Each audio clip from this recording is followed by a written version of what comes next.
Hi, thank you for clicking on my video. As you can tell by the title, this is going to be a short little care video for crested geckos. Please excuse this weird glare right here. I don't really know what it's from or why it's happening. I tried to solve it, but it's gonna be here for the whole video, so just ignore it. Also, before we get this video started, I will say that there are a lot of different opinions inside the reptile community. So what I'm telling you is my opinion, what's worked best for me, experience I have, and research I've done. If you would like to add to it or disagree, that's totally fine. Just be respectful. We're all still learning. But without further ado, this is gonna be my care guide for crested geckos. Now these guys are a great beginner pet. I recommend them over a lot of other animals like hamsters or things of that nature for many different reasons. One is because they're probably one of the easiest, lowest maintenance animal you can own as a pet. However, low maintenance is not no maintenance. So there's still a lot to know about these guys, and if you're starting your research, you're probably a little confused about lighting, cohabitating, just stuff like that, because everybody has their different opinions, which is why I'm kind of making this video. As somebody who's worked with these guys for many years and personally owns them, I'm just gonna let you guys know what works best for me and what I recommend. Alrighty, so to start off, we're gonna talk about necessities for these guys. What do you need for them? Obviously a cage to start. For juveniles, it's pretty simple. I recommend nothing less than about a 10-gallon tank. You can do something larger, however, there is a factor of sometimes not being able to find them because they're itty bitties. So if you have them in this huge tank, I've had scares where it's like, oh no, where are they? So if you keep them in a smaller tank, sometimes it's easier to find them and access them, just to do health checks, wellness checks, and just interact with them. However, you don't want to keep them in anything too small. Keep in mind these guys are arboreal creatures, so they do need more vertical tanks than horizontal tanks. With that being said, a standard 10-gallon does usually work. You just have to turn it on its side and make sure that the screen doesn't come off in any way unless you're actively trying to take it off. There's a ton of conversion kits that work best. My favorite, however, are just going to be the front opening Exoterras or Zillas. The 12 by 12 by 18, I believe, is the one that I prefer for juveniles. However, when they do get larger, you are going to need a larger tank. Most people recommend about 20 gallons. I personally prefer 30. I just think the bigger space you can get these guys, the better, and they do appreciate room to jump around. With that being said, most people will just take a 20 long or a 20 high gallon tank and turn it to where it's more vertical. They make conversion kits for those that work pretty well. I've had my Cresties in 20s before. In my personal experience, I like them to have wider space too. While they do need more vertical room, 20s are more skinny and long. I just prefer to have more of a width. With that being said, one of my favorites for that is going to be an 18 by 18 by 24. That typically rounds out to about 20 gallons. However, again, long term, you do want them in something bigger.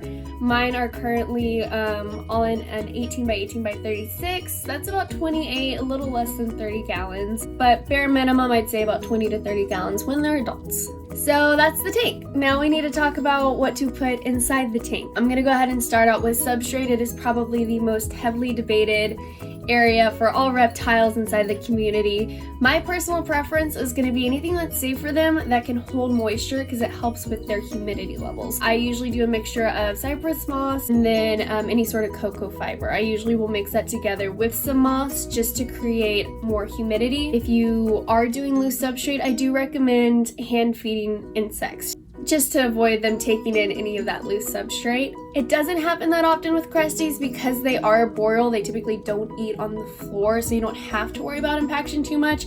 However, that's still a risk, so if you do keep them on loose substrate, I do recommend hand feeding them their insects. Real quickly too, I do want to touch on the option of doing bioactive enclosures.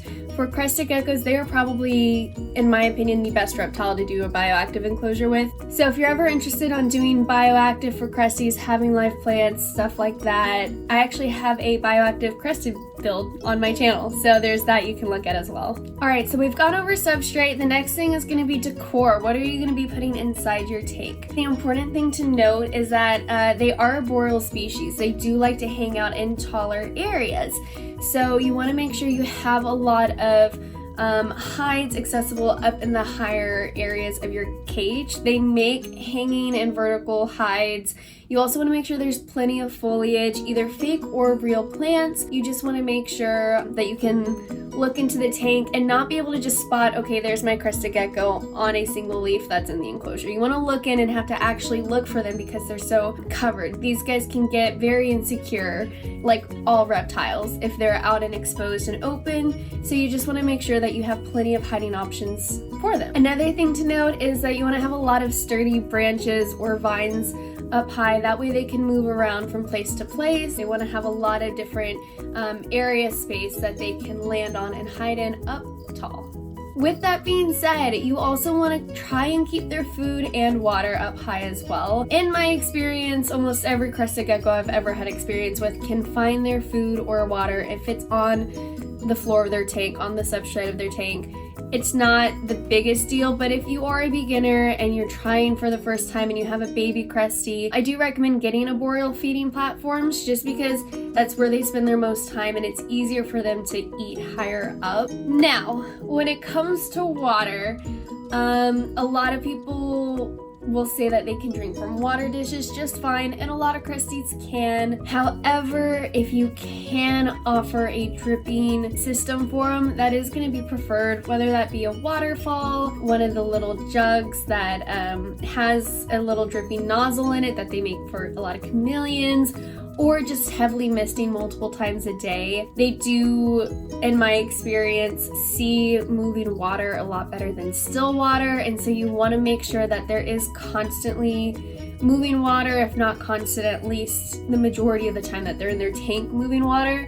That way they can get to their water if they're thirsty. What I have in my tank is just a little bowl of water, and I have my dripping system up top just dripping into that bowl. What that's done is, one, they always have access to fresh water even if the dripping system runs out and I'm not home, and two, it kind of trains them to know where the water puddles up. So even if they're drinking off of leaves or this or that, if they follow the water movement down or they find it, they know that that's where it puddles. So even if there's not constantly dripping water and they are thirsty, they do have that instinct to know, okay, this is where the water puddles, let me come here for my water. So that would be, in my opinion, best case scenario is to have both a full water bowl as well as a dripping option. However, if you can't have both, definitely a full bowl of water all the way. You need to make sure they have access to clean water at all times. I'm gonna get more into specific food a little bit later on in the video. Right now I want to continue on with the setup theme that I have going on and working my way from substrate to core now to the very top. I'm gonna go over lighting, which for Crested Geckos specifically, lighting seems to be the most controversial topic. Everybody has their opinions and nobody's wrong. So here are my opinions. I get asked all the time in my line of work, do my Cresties need lighting? And it's not a yes or no answer. It's very specific to you, your Crested Gecko, and the habitat you have them in. The important thing to note is that their temperature needs to stay about 72 to 78 degrees. You don't want it at 80 or higher than 80 for very long because it can harm them. Same thing, you don't want it lower than about 65, give or take, at nighttime. Again, you want it to keep it up in 70 degrees. So whether or not you need lighting depends on your setup, where your room temperature's at. If your Crested Gecko setup is chilling at 68, I would get a low wattage heat bulb. If it's chilling at 67, you don't really need a heat bulb at that point. I live in Texas. My house gets about 76 to 78 every day. And on top of that, I have a whole reptile set up in my room with like 20 different reptiles, and the majority have some sort of heat pad or basking spot or something to where my Crested Geckos don't have any heat on them. They don't need it. However, that's not to say if you're watching this from Canada or a colder country and your house typically stays around like 67, yeah, you'll probably need a heat bulb. Just make sure you're accurately checking the temperature to make sure it's staying where you want to stay. On the same subject of lighting, we're gonna get into UVB. Do Crested Geckos need UVB lighting? I'm gonna go ahead and say no. There is no studies, no credible studies that I have found that link a lot of diseases to lacking UVB, UVA with crested geckos. The only exception to that is going to be breeding females. Breeding females do need one, but seeing as this is a video for beginners, I'm going to assume none of you are interested in breeding, at least not right now. With that being said, there are studies coming out showing that they can benefit from UVB. So while it's not necessary and you don't need it, I do always recommend putting it on there, as almost every species can benefit from it. My current setup again has no heat, but it does have a Reptisud 5.0 tropical bulb is what you're gonna look for. Alright, now let's go into food. Food is pretty easy. You just need to get any sort of commercial crested gecko food. My personal favorites are Repashy and Pangea. Ingredients wise and performance wise, I personally prefer Repashy. However, my Cresties prefer Pangea. When I feed them Repashy, they definitely eat less out of spite. And if I feed them Pangea, they turn into little hogs and eat all of it. So it just depends on what your Cresties like. Both are really good options. There's a ton more options for crested gecko food. Those are just my two preferences. You want to be feeding them fresh food about 3 to 4 times a week. For babies, I personally recommend offering them fresh food every other day, just in case they are hungry, they have access to their food. However, majority of people that you will find will say that's way too often. So just go with what you feel is right. I am a nervous Nelly. When I get a new baby, I just want to make sure they're eating, so I always offer them fresh food. However, if you don't want to waste food, about 3 times a week is perfectly acceptable.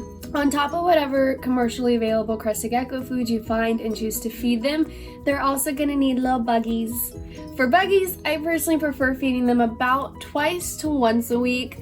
I usually only feed about once a week, but sometimes if I have extra from feeding my other animals, I'll throw some in there for them. My personal preference for bugs is dubious across the board.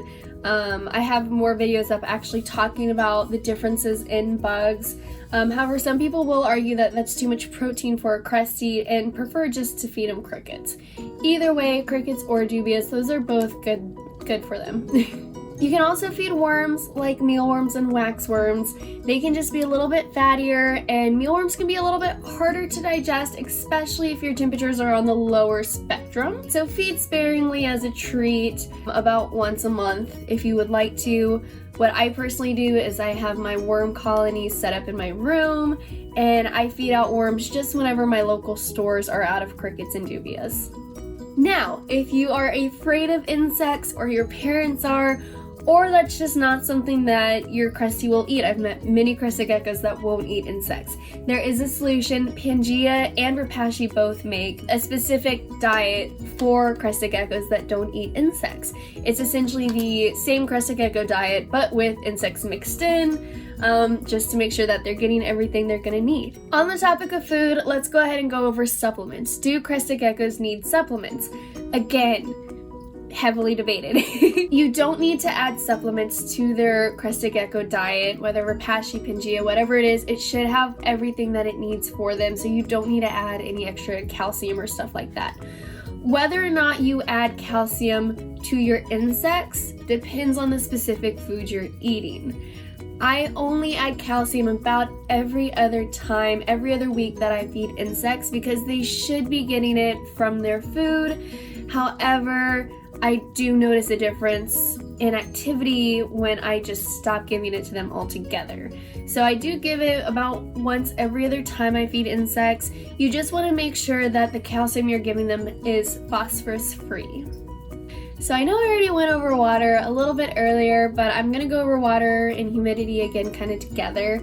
Cresties need humidity about 50 to 60% all day long if you can. It can drop sometimes in the nighttime because we're asleep, but that's not recommended. But about 50 to 60% is where you want to stay. It can spike up even higher to like 70, 80% when misting. That's completely fine. If you're looking into getting a Crestie, on average you're probably going to have to mist heavily. Around 3 times a day is the sweet spot that I've found. You want to set up the drippers in the morning, mist heavily in the morning. That way when you go to school or work or whatever you have to do for the day and you come back in the afternoon, the humidity will drop a little bit, but that's why you want to make sure you have all that water in the tank that can start releasing. So as soon as you get home, you can mist again and just make sure that things are staying where they need to. So I started editing the video and realized after the fact that whatever last video I took did not save. So here I am, dressed completely differently a couple days later to finish filming this video. On the bright side, I was pretty much wrapped up. I just wanted to finish up by letting you guys know that crested geckos are a big responsibility. They can live up to 15 to 20 years. So while they can be low maintenance doesn't mean no maintenance. And this is going to be a friend you have for a very long time. So make sure that you take good care of them. Lastly, I just wanted to say thank you for watching. Let me know if there's any other reptiles or any animals really that you wanted a care guide for. This is kind of what I do as a job, is just talk with people about what pet is right for them and how to take care of those animals. So I'd love to help you out. Make sure to follow if you wanted to see more animal videos, and of course, comment ideas or more information for everybody else. Thank you for watching. Bye.